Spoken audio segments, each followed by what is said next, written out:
Welcome to our U.S. briefing program. Today, we dive into some intriguing headlines from around the world.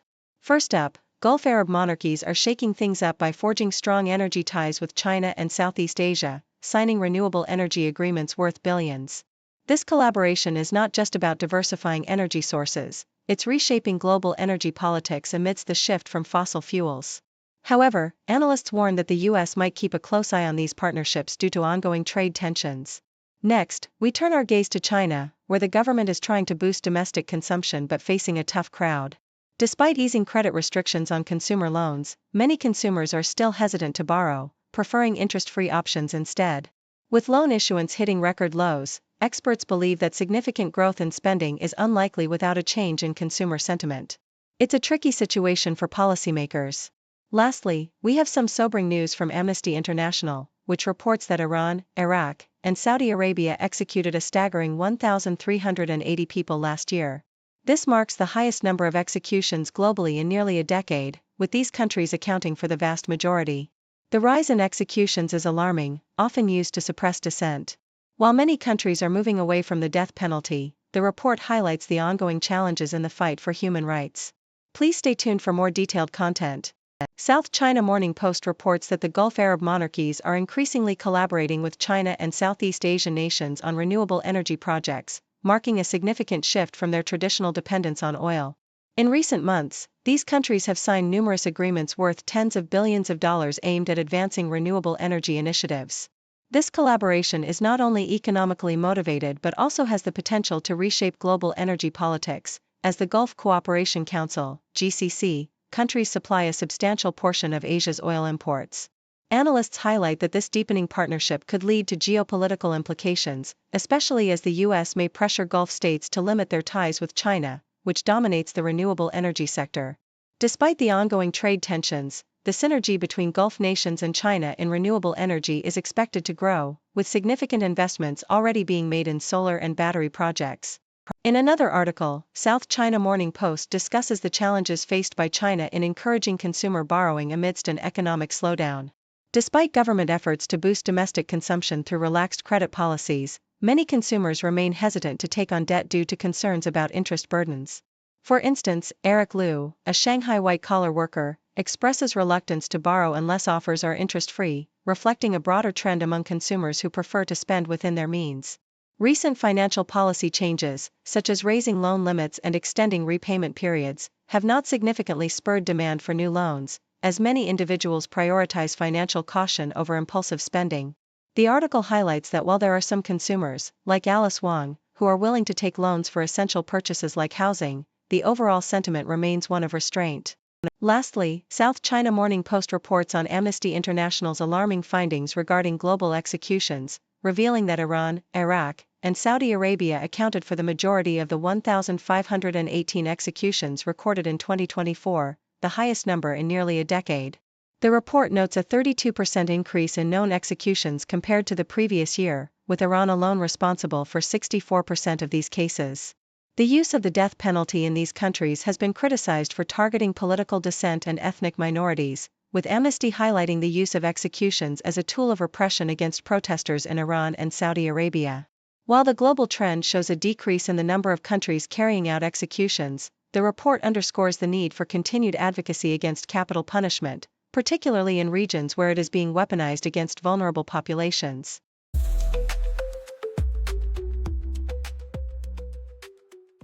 South China Morning Post reports that Hong Kong's chief executive John Lee Ka-chiu is resolute in maintaining the city's status as an international free port amidst the escalating trade tensions with the United States. He criticized the U.S. for its aggressive tariff policies, asserting that they undermine global trade and create uncertainty. As tariffs on Hong Kong goods soar to 54%, Lee emphasizes the importance of free trade as a competitive advantage for the city. To counteract the adverse effects of U.S. tariffs, he outlined plans to strengthen integration with mainland China and pursue free trade agreements with other nations, including ongoing negotiations with countries like Saudi Arabia and Egypt, while also focusing on enhancing local businesses' resilience. Reuters Breaking Views highlights India's proactive approach in response to the U.S. trade war, as the country seeks to negotiate trade deals with the EU, UK, and a China-backed bloc, positioning itself to benefit from current tariff dynamics. Instead of retaliating against U.S. tariffs, India is focusing on deepening supply chain integration and expanding its trade agreements, which currently cover only 30% of its exports. India's efforts aim to protect itself from future trade conflicts while leveraging its status as a less affected exporter compared to other Asian nations. The country is also considering joining the Regional Comprehensive Economic Partnership, reflecting its strategic inclination towards a multipolar trading environment rather than dependency on a single partner. Associated Press shares the celebration of literary excellence at the Authors Guild Gala, where prominent figures like Robert Caro, Salman Rushdie, and Sandra Cisneros were honored for their contributions to literature and advocacy for free expression. Cisneros, receiving the Baldacci Award, emphasized the urgency of addressing societal issues, while Caro acknowledged the ongoing struggles writers face. Rushdie, a vocal critic of censorship, expressed concern over cultural suppression and the importance of authors in preserving America's narrative. He drew parallels to the classic novel Candide, urging a collective engagement in confronting contemporary crises rather than retreating into complacency, highlighting the resilience of the literary community in the face of adversity.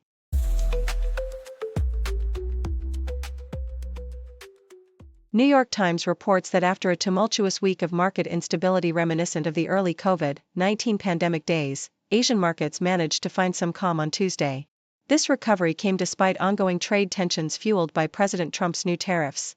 In a bid to stabilize the markets, the Chinese government implemented several measures before trading began, leading to a 2% rise in Hong Kong stocks following a significant drop of 13.2% the previous day.